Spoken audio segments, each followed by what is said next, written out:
Well, good afternoon, and welcome to Season 4 of Itasca Water's Practical Water Wisdom series, which focuses on issues related to water and ways to resolve those issues.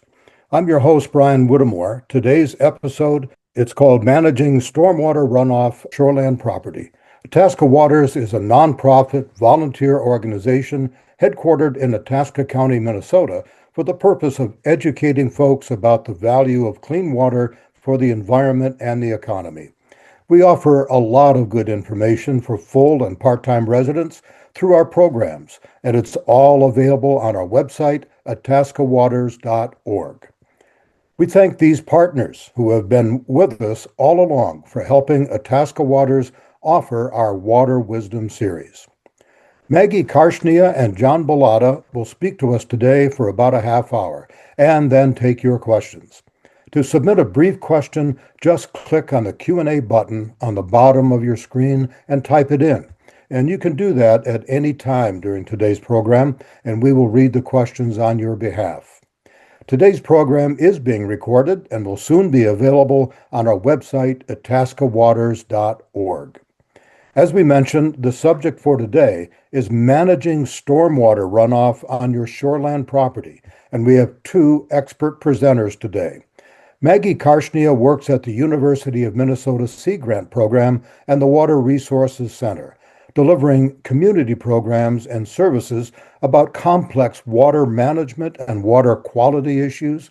As an extension educator, she focuses on urban stormwater and community resiliency, including identifying the needs and developing, teaching, and evaluating research-based curriculum and programs in her portfolio include the Minnesota Stormwater Research Program, the Watershed Game, and non-point education for municipal officials. John Bilotta is the Senior Research and Extension Coordinator with the University of Minnesota's Water Resources Center, where he leads the Minnesota Stormwater Research and Technology Transfer Program, including serving as the administrator for the Minnesota Stormwater Research Council. His efforts focus on directing and coordinating a comprehensive research portfolio of projects that seek answers to questions around urban stormwater management practices, approaches, and policies. John's also an education and extension educator with the Minnesota Sea Grant Program. He has a BA in Environmental Studies and Natural Resources with an emphasis in soil resources, and MS in Soil Science with a focus on fertility and nutrient management. So let's get to it. Here are Maggie and John.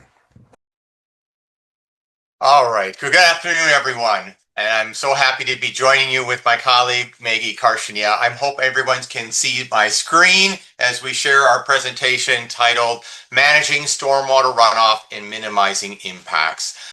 Well, thank you all for joining us today. We have a lot to cover, so we'll get right to it. Please go ahead and, as Brian said, put your questions in the Q&A panel as we proceed. So I'm going to begin with our ending message today about actions you can take for healthy shores and healthy lakes or streams in your community.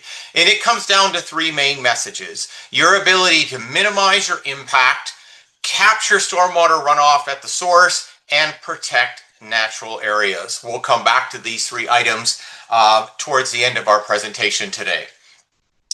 A little bit more about Maggie and I and the program that we lead here at the University of Minnesota, the Minnesota Stormwater Research Program. In the Stormwater Research Program, we're addressing highly urban stormwater issues across Minnesota by investing in different research projects, and then with that information, delivering it out to stormwater professionals and practitioners that can use it across Minnesota. And so our typical audience are stormwater professionals working in design and management of stormwater systems, so a little bit different than the audience today. However, a lot of what we talk about is going to be very applicable to shoreland properties and owners. So first, I want to give a little flavor about some of the work we do in terms of urban stormwater research. For example, what's illustrated in this picture here is a research project. We are looking at the inlet along a curb line. And many people may not be aware that the water that falls down this inlet does not go to a treatment plant for pollutant removal. Well, the water that falls down this inlet goes directly to a lake, river, stream, or wetland in Minnesota. And so this water does not get treated unless we use a variety of stormwater practices. And one of the practices that you may not be aware of is down this hole is something called a sump basin. It's a basin, a sump, if you will, at the bottom of the inlet, meant to capture coarse material in stormwater runoff, such as sand. And one of our research projects is looking at what type of pollutants attach themselves to soil particles in the bottom of this sump basin, as an example. Another large-scale research project that we're involved with is something you may not all see on a daily basis as you pull up into a parking lot in a large department store. And that is our work to put stormwater underground in large cisterns and filtration systems such as this one here. And you can see by the scale of the equipment in the photo, these are very large systems. These are 8 feet diameter pipes. And so this is a method of stormwater capture that you might be familiar with as a cistern or a rain barrel, but at a community scale, it is much larger in focus. And so some of the research that we're looking at is how well do these underground systems work to filter and infiltrate stormwater when they're out of sight and out of mind. So many of you may not be familiar that you're parking on these in many of the parking lots in department stores and other locations that you visit. But you might be familiar with this one, and it's a typical rain garden, or what we call a biofiltration or bioinfiltration practice. And often these systems are along the curb line of a roadway. And so if you look in the upper right part of the photo, you'll see something called a curb cut here. And this allows the stormwater runoff coming down the curb line to enter into the practice. Now, the first thing that you observe here in this practice is something we call a pre-treatment device. And that's a device used to capture some of the coarse organic materials and sediment. And you can even see some of that material here. And part of our research is studying what is in that material and which pre-treatment practices work the best to keep some of the materials out of the rain garden, because we don't want this coarse material actually in the rain garden. And so from there, the water spills out into the rain garden where plants and soils can use their magic to absorb nutrients, slow the flow, and let the water infiltrate into the ground. Now, here's a practice that we are doing a lot of investigation in, and it's widely used across Minnesota. Perhaps after my presentation today, you might find yourself observing these across the landscape. If you happen to take a clover leaf at the speed that you should be, 5 or 10 miles an hour, if you look in your travels ahead, you might observe these in the center of clover leaves. They're often there.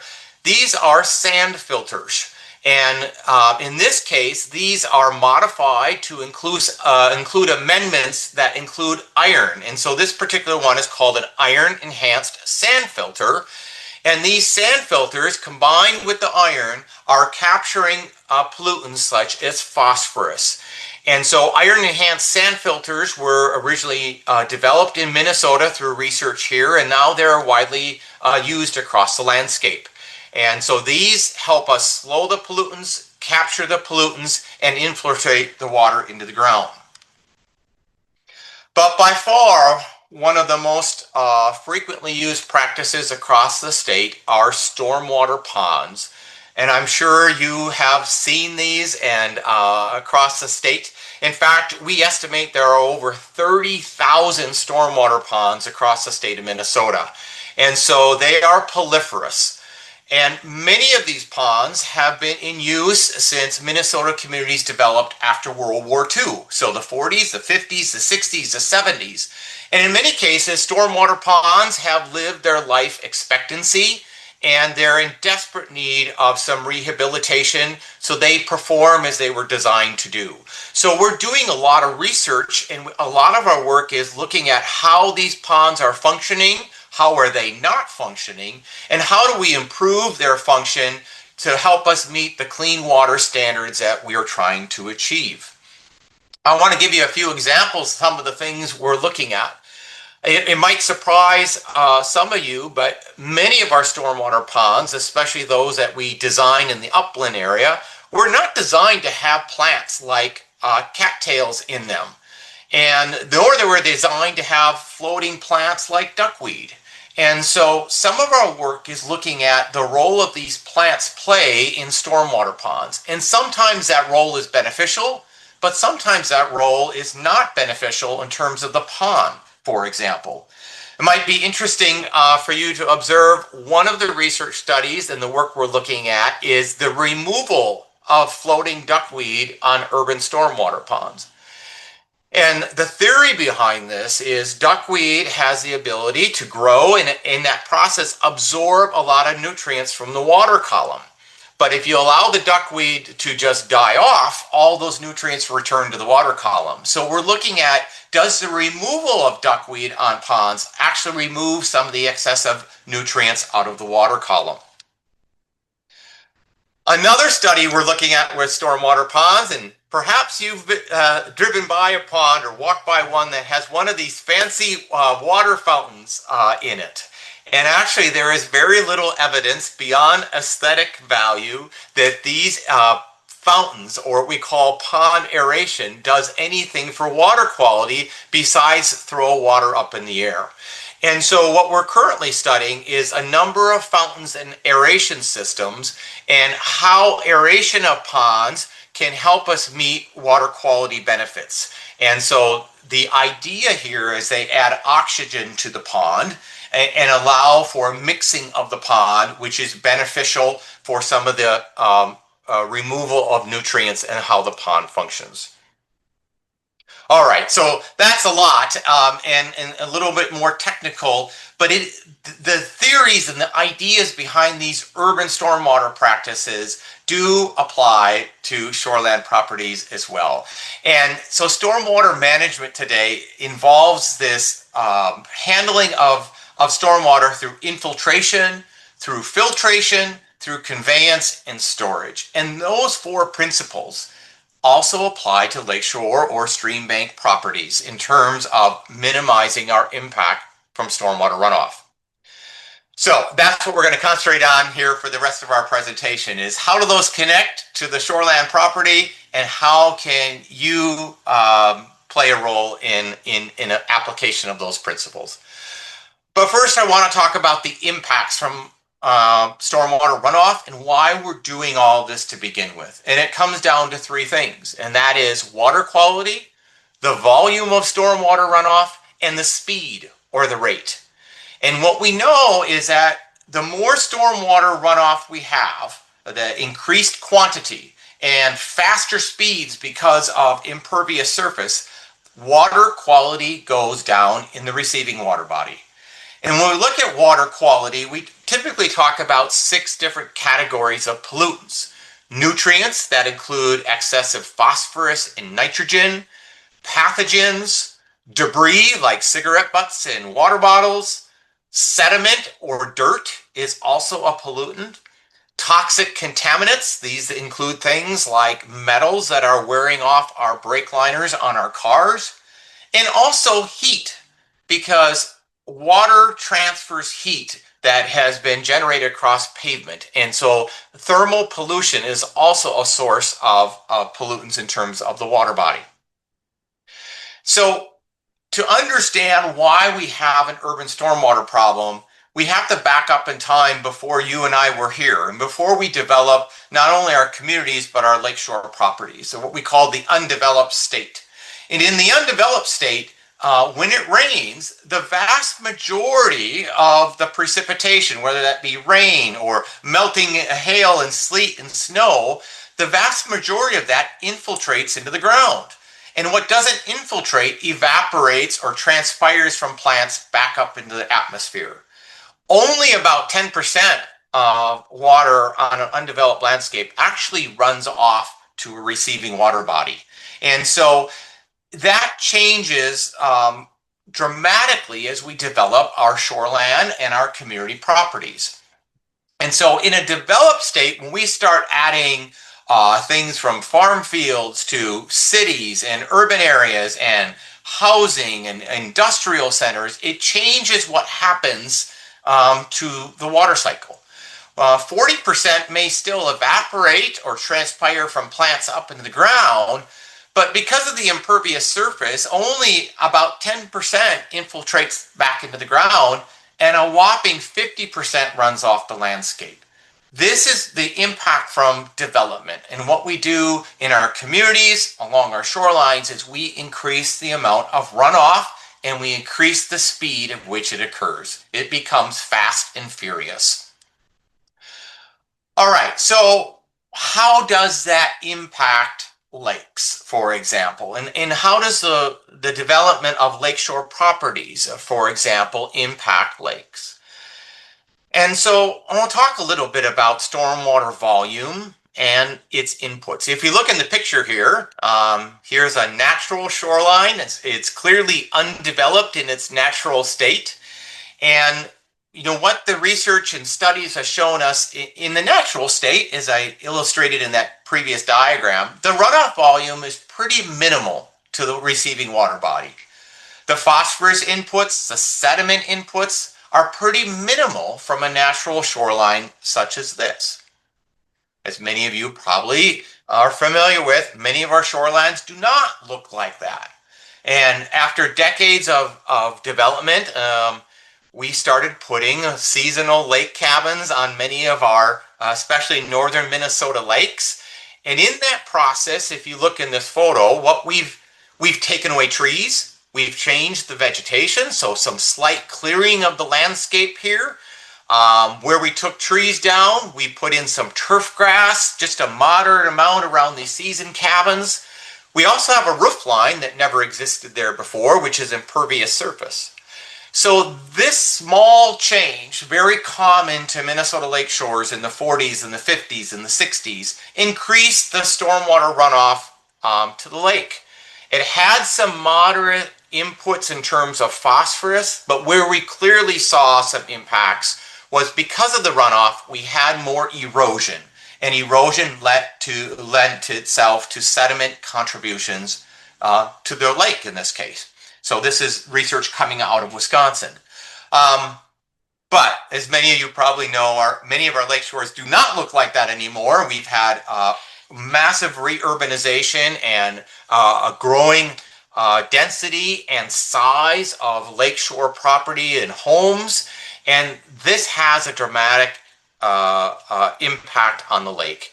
In situations like this, it's illustrated in this picture, what the monitoring has shown us is that the runoff from the natural state has increased by fivefold. And phosphorus inputs are 6 times what they are of a natural landscape.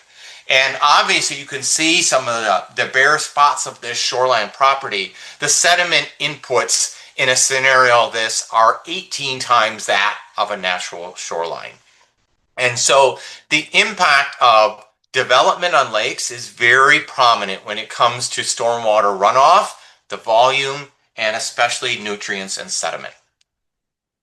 So we have other things happening along the landscape and along the shoreline that increase sediment contributions. And what I like to reflect on here is just the sediment contribution alone, as I alluded to, is severe.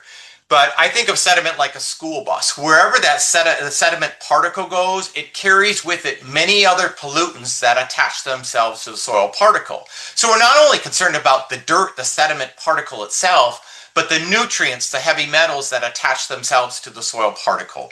And so erosion is a big issue when we talk about water quality.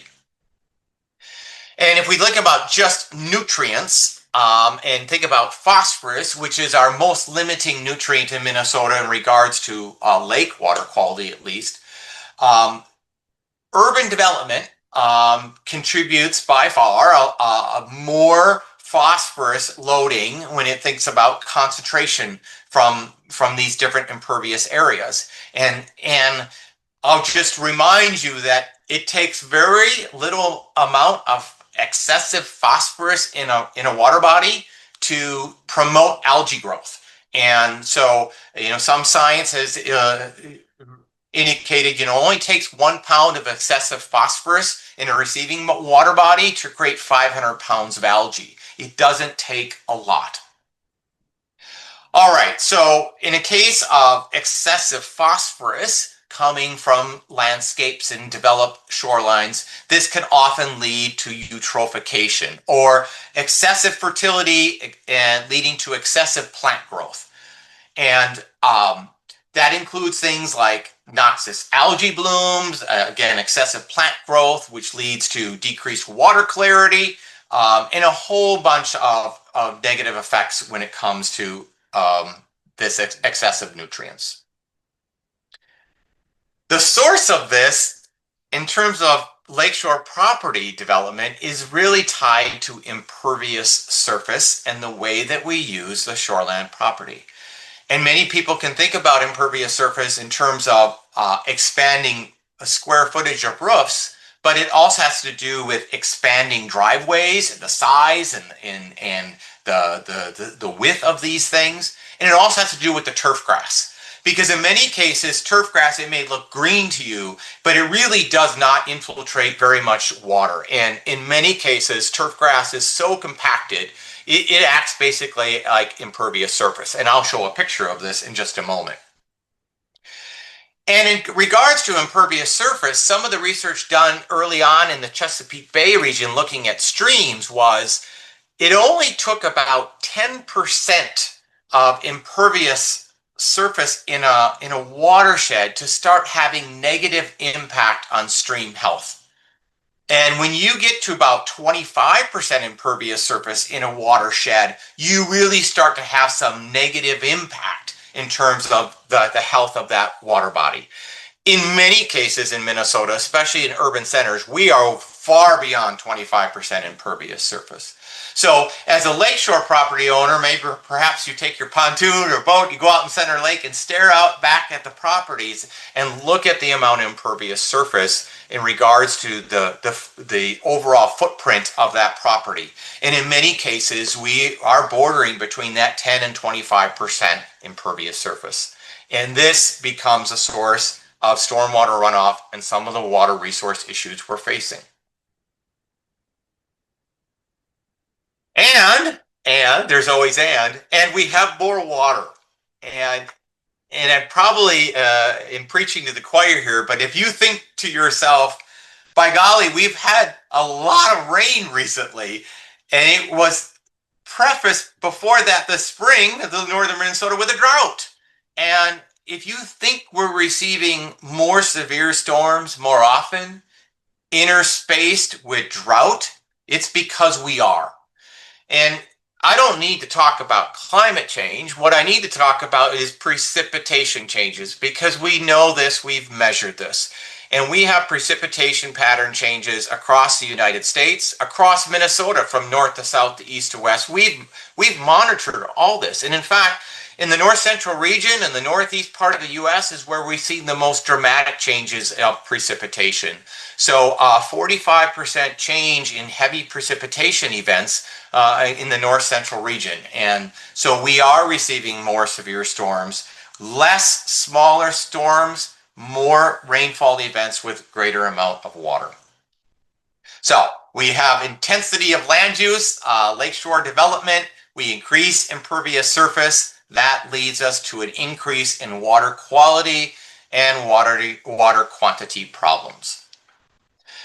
And so what are we seeing and experiencing in northern Minnesota lakes? And sadly, this situation pictured in this photo, which one of the Itasca group participants shared with us, is a scene that we've seen all too common now. And it is urban turf grass on the upland parts of a lakeshore property, often going downhill slope, leading to what seems like a small stream of water, but it eventually is starting to create more and more problems. But it's not just from one home on the lake, it's multiple homes. And so we start talking about something we call cumulative impacts. A few homes around the lake, they may not have a lot of impact, at least visually. But as we increase development, we add more homes around the lake, more runoff, more pollutants delivered to the lake, let's say excessive phosphorus. So now we start getting some algae growth and the water starts to turn green, but then we get more and more homes and more pollutants. We lose some vegetation and habitat along the shoreline. The point of this story is cumulative impacts. A little bit starts to add up quickly. The work that we are doing in terms of stormwater runoff and our drive to do this is largely embedded in something, or at least the drive to it is the Minnesota Clean Water Act, or not, the National Clean Water Act of 1972. And the Clean Water Act said to us, we are going to maintain clean water resources where we haven't impacted them. We will improve water resources where we've polluted them and minimize our impacts going forward.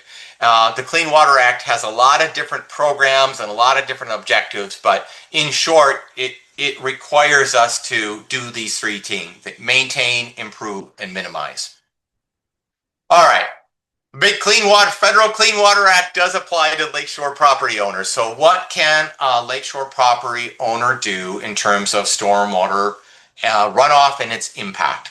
And again, as I started, the same three concepts that we're doing with municipalities and private businesses apply here: minimize, capture, and protect.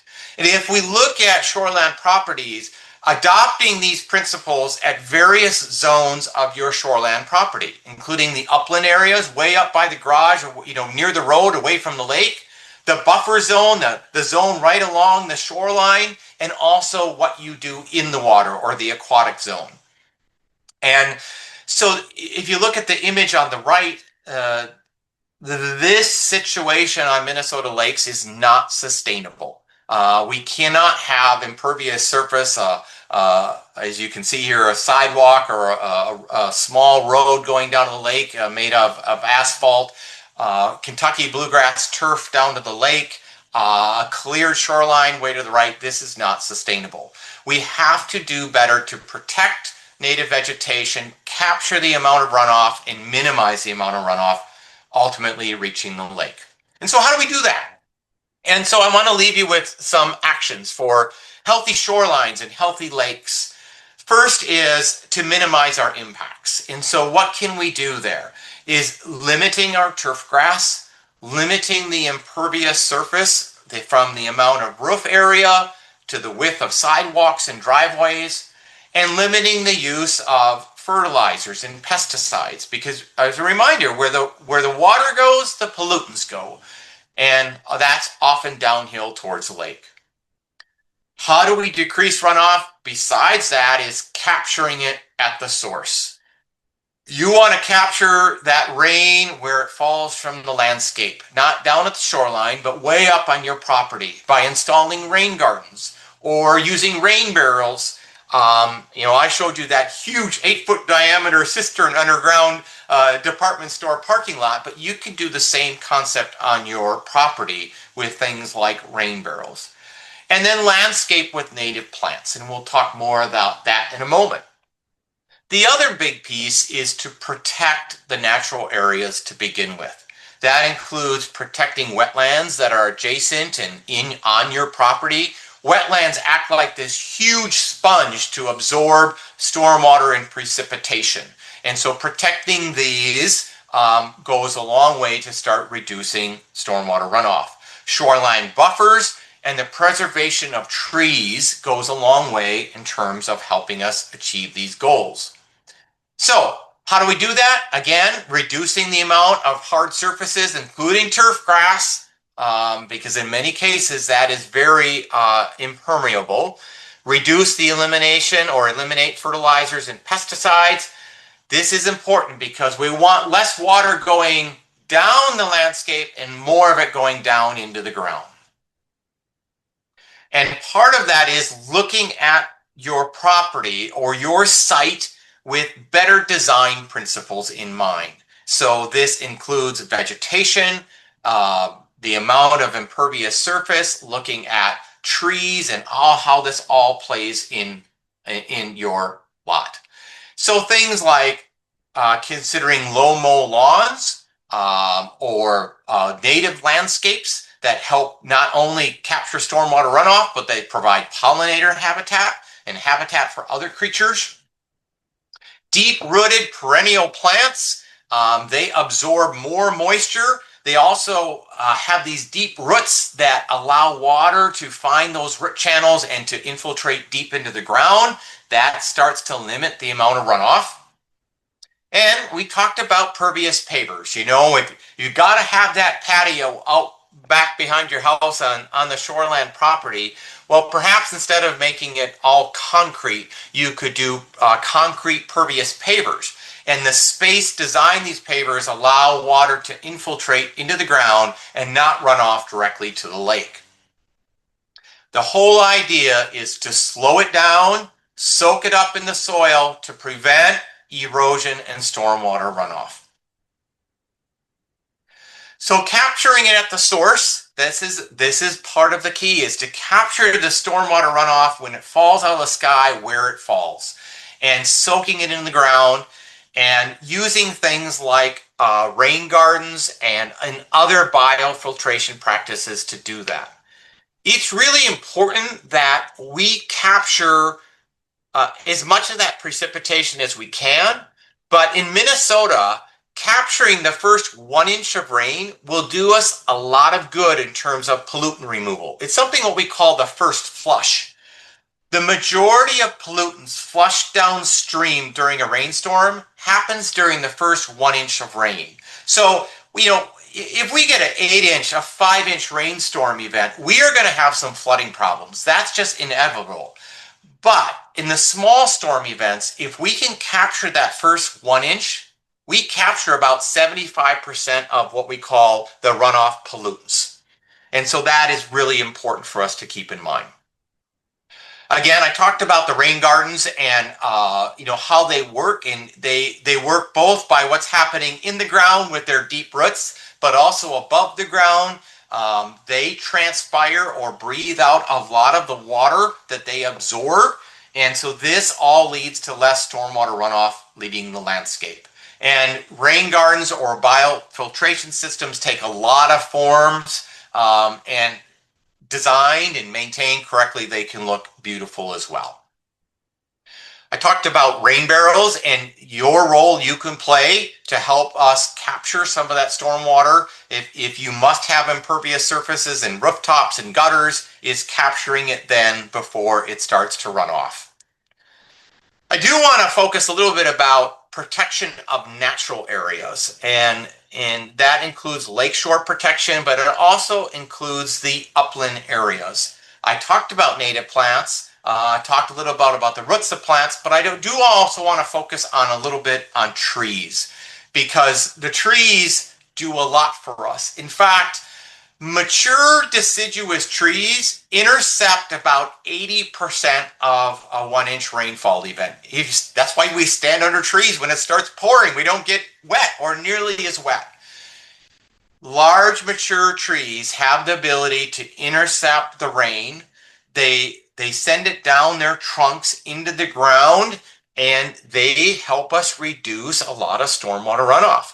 And the water that sinks in the ground, these trees drink it up. They need a lot of water. So small trees do not do clearly the same amount of work as large trees. So healthy, mature, deciduous trees are actually an urban stormwater best management practice.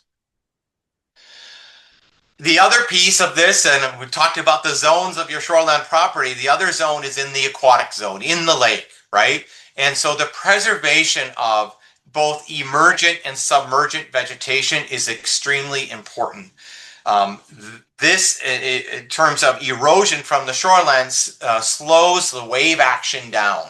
And one of the transitions I think we're slowly making in Minnesota is realizing the benefit of things like cattails and other emergent aquatic plants like these reeds and bulrushes, and really asking ourselves the question: well, how wide of a path do we really need for our boat? And the benefit that these plants can play in terms of preventing erosion from the shore side is really important. So, all right, and we know that we are battling some land use changes that have happened over many decades, and we have to ask ourselves, the impact shorelands like this are having on the lake, and how can we look at them differently? And the preservation of both the aquatic plants and also changing the landscape and the upland portions of the area in terms of turf grass and slowing the water down. And I'll give you an example on a lake that I'm very familiar with. Shorelands like this are unsustainable. And of course, the turf grass was not meant to be there. Having impervious surface, trails and sheds like this in the shoreland zone is not natural, and certainly not cinder blocks as a way to shore up the shoreline. This is going to be unsustainable, and all of this leads in part to stormwater runoff impacts. And so we redesign this exact shoreline, thinking about how do we make it native and more with plants. Here's in June of 2006. Here is the native shoreline being shortly after installation, and this is what it looks like years later. And so these things can be done to help us reduce erosion, the impact from both upland and from the lakeside. So let's wrap things up in terms of stormwater runoff and the role shoreland properties have, and how you can take action if you're a shoreland or stream bank owner for healthy shores and lakes. I'll start on the right side, and that starts with protection. Protect your big trees, protect your native vegetation, your wetlands. Look at things like shoreland buffer zones with native vegetation. Capture your stormwater where it falls from the sky. And use a rain garden to do that, rain barrels, landscape more with native plants.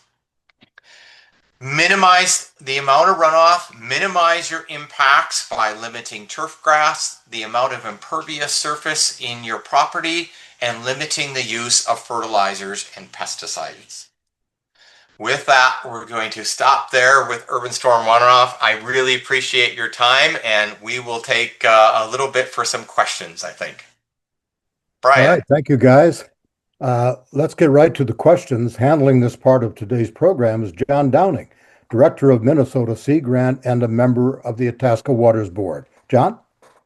Well, thanks, Brian, and hello and welcome to the Q&A section for today's program. And I'd just like to say thanks to Maggie and John too, and we will get to it. And please submit your questions in writing by clicking on that Q&A icon.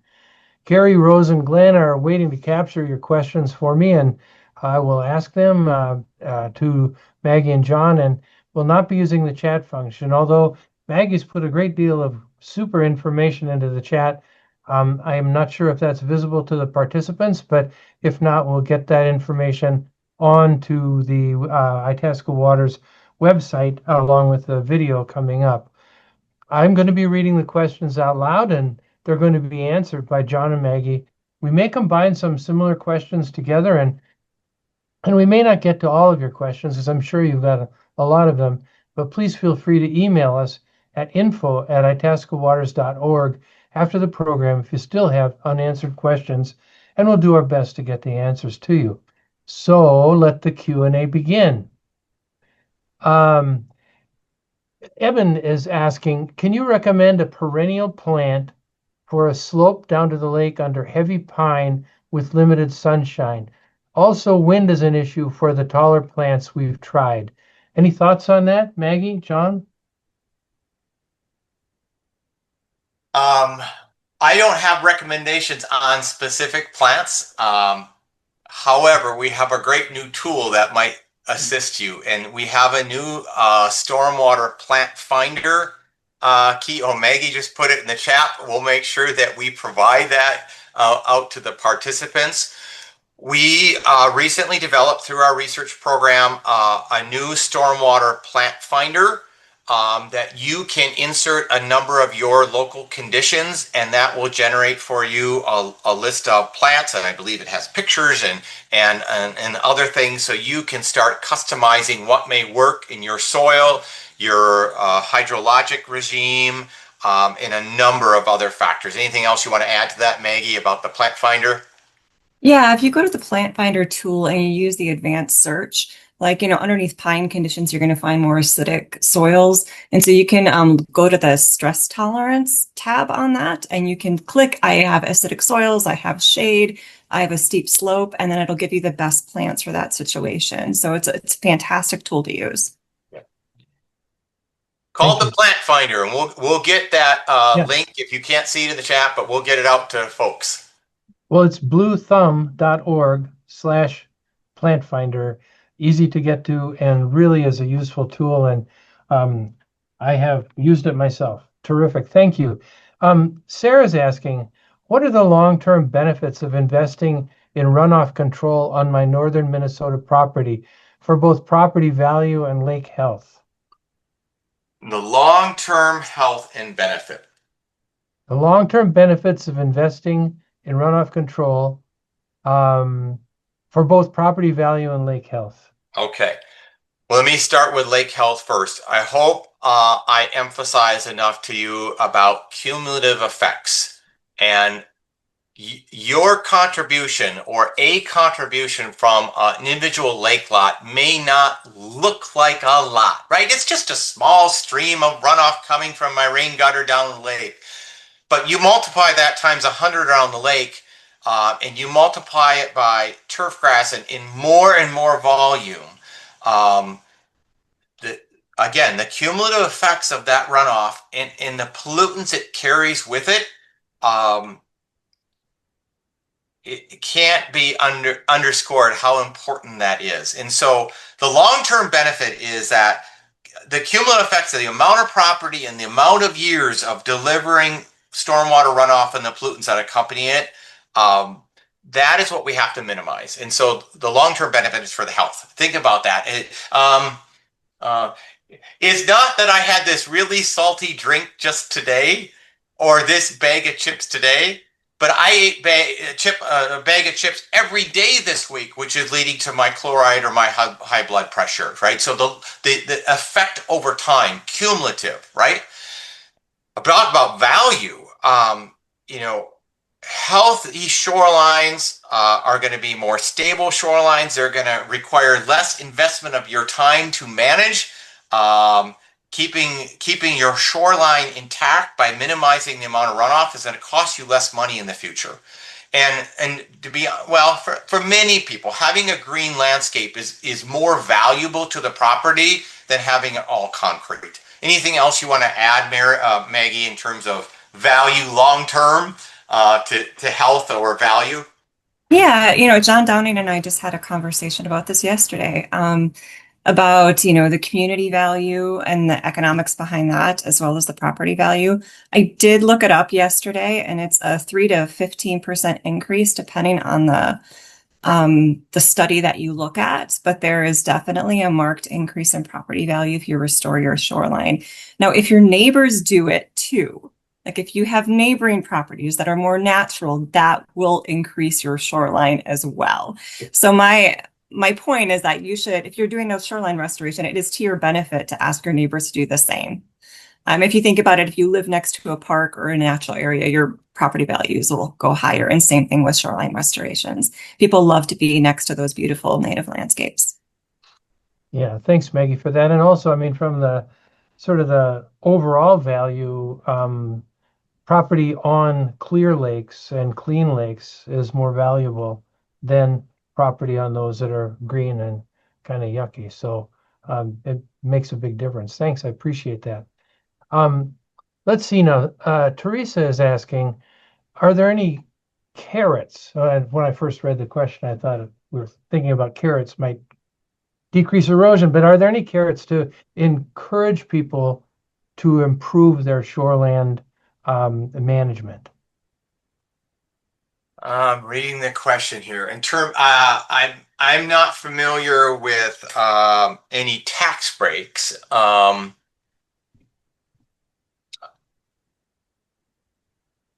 Maggie, you want to throw a hand at that one? Yeah, so Under? yeah, prior to this role, I used to work for the Minnesota Land Trust. Now, some counties, I don't know if Itasca does it, if you actually preserve some of your shoreline with a conservation easement and kept it natural, that would give you a small tax break, but typically no. There is cost share available through Itasca County SWCD. They have some technical assistance they can provide as well as cost share. So definitely encourage you to reach out to them. I did put a link to their website in the chat earlier, and I'll put it in there again as well. Great. Thanks so much. Let's see. How can a lake association know when cumulative runoff from multiple properties is becoming a problem in the watershed? And what role can they play in helping to manage these impacts?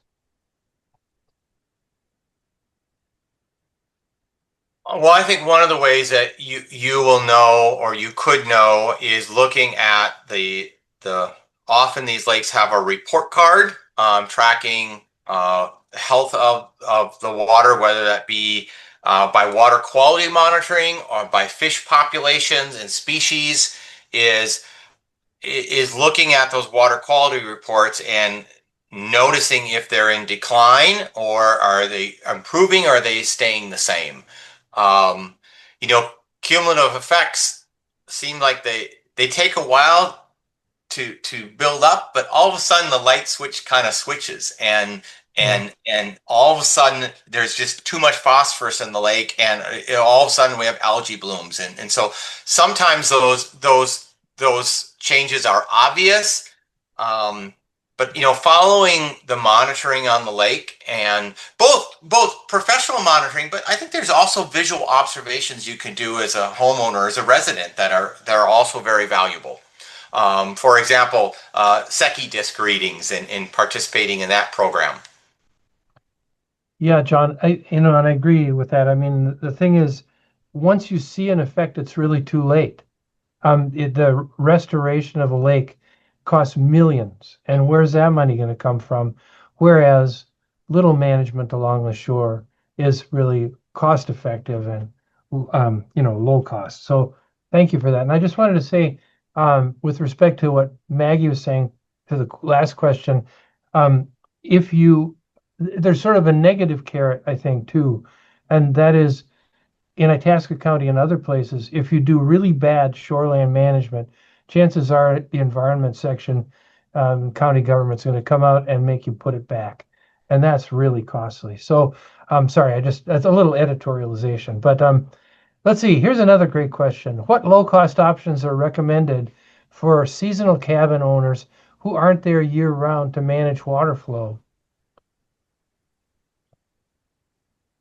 Low cost options. I'm going to go back still to my main message is protect your natural areas. And so as a owner that may not be there very often, you may not need turf grass, right? And so protecting your wetlands, your native vegetation, or planting more native vegetation, and protecting your trees. Those are three simple things you could do by not being present there all the time during the year.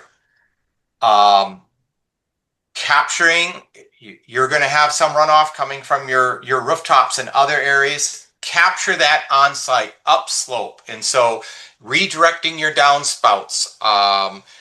Doing rain barrels or other things to capture that runoff before it reaches the slope and reaching the lake is very important. Other low-cost items, Maggie? Well, I think there's there's this thought that, oh gosh, to install a rain garden or to do a native planting, I need to go have a contractor come in, and I need to do all these things. In reality, it can be very simple. Like for my backyard rain garden, I dug a hole. It was about 18 inches deep, put some water in it, came back the next day to see if it drained or not. It did. So I knew it was a good spot. So I dug a hole and I threw some native plants in, and I probably spent maybe like $100 and some, sweat labor. And I created my own rain garden in my backyard that did a beautiful job of capturing some of that runoff. It doesn't have to be a Cadillac. It can be very simple.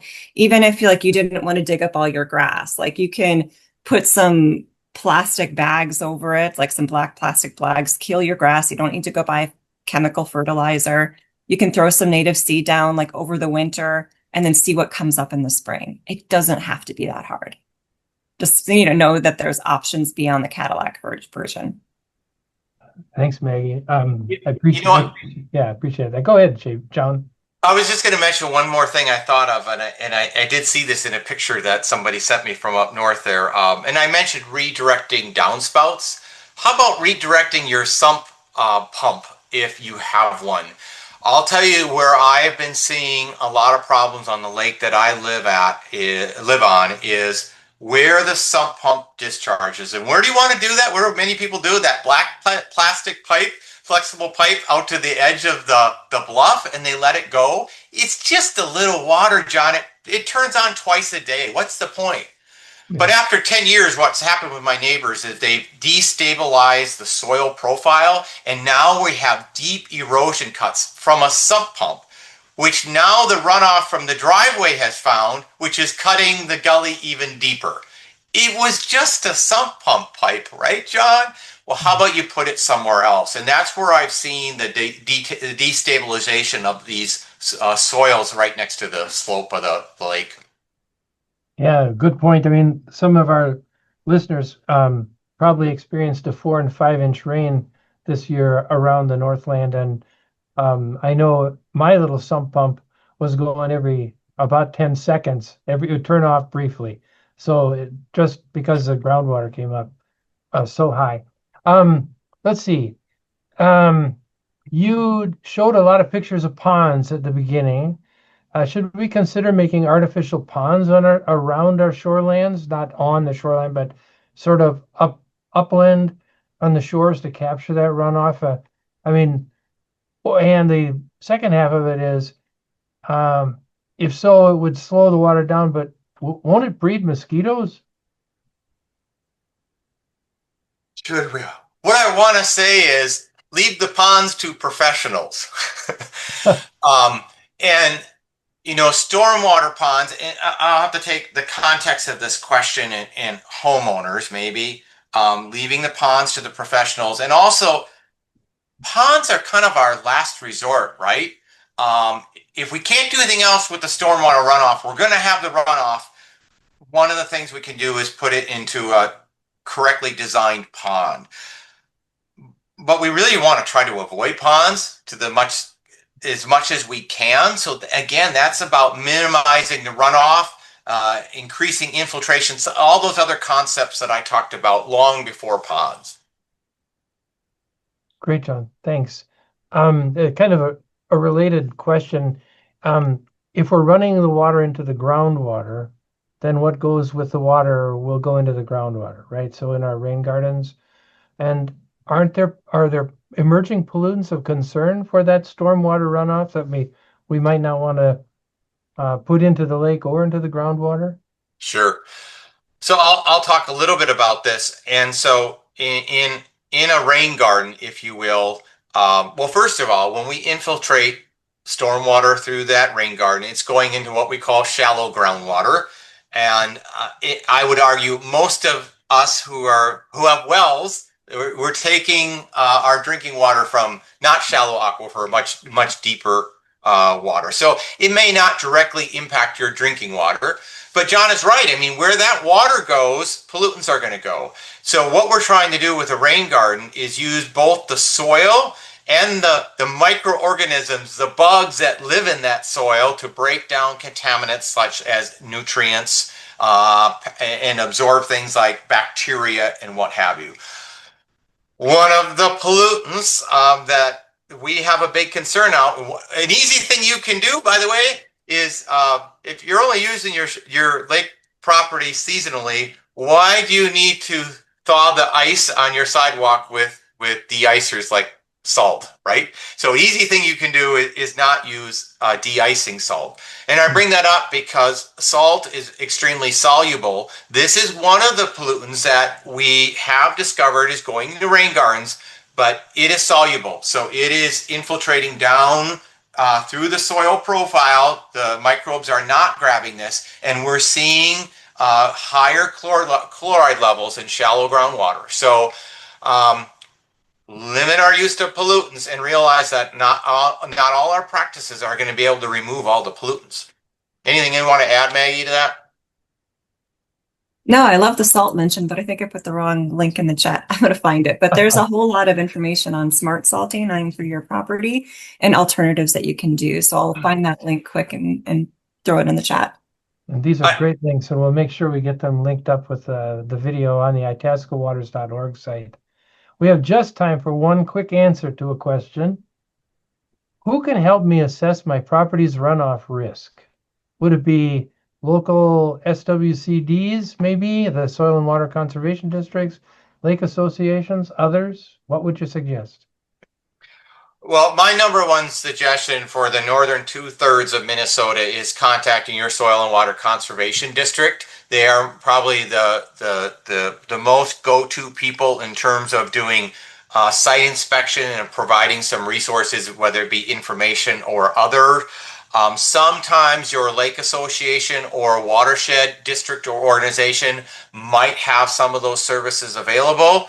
Another one some people don't think of is you might contact your master gardener for your county. Some master gardeners work on things like shoreline, native shoreline work as well. Thanks, John, and thanks, Maggie, and thanks to our audience for all those great questions, and thank you guys for the great answers. I'm turning it back to you now, Brian. All right. Thank you, John. Thank you, Maggie Karshnia and John Bilotta, for an excellent program. This program will be available soon on our website, itascawaters.org. Please feel free to recommend it to family, friends, and neighbors. Also, we're asking for your ideas about the Water Wisdom Series, and you can use the survey link, which is on screen, or respond to the evaluation form, which we'll send you by email. The next program will be on October the 2nd. It will feature Sarah Elliott talking to us about forest fires and how they impact our water and water quality. And you can register for free on itascawaters.org. I'm Brian Whittemore. Thank you for watching today.